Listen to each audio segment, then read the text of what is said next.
আমি বলছি না ভালোবাসতেই হবে। আমি চাই কেউ একজন আমার জন্য অপেক্ষা করুক, শুধু ঘরের ভেতর থেকে দরজা খুলে দেবার জন্য। বাইরে থেকে দরজা খুলতে খুলতে আমি এখন ক্লান্ত। আমি বলছি না ভালোবাসতেই হবে, আমি চাই কেউ আমাকে খেতে দিক।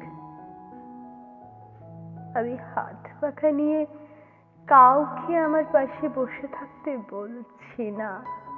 আমি জানি এই ইলেকট্রিকের যুগ নারীকে মুক্তি দিয়েছে স্বামী সেবার হাত থেকে।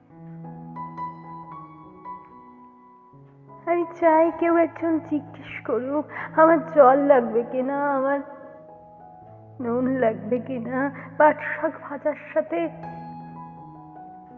আরো একটা তেলে ভাজা শুকনো মরিচ লাগবে কিনা। একটু বাসন, গেঞ্জি, রুমাল আমি নিজেই ধুতে পারি। আমি বলছি না ভালোবাসতেই হবে, আমি চাই কেউ আমার ঘরের দরজা ভেতর থেকে খুলে দিক। কেউ আমাকে কিছু খেতে বলুক, গান বাসনার সঙ্গী না হোক, কেউ অন্তত আমাকে জিজ্ঞেস করুক তোমার চোখ এত লাল কেন?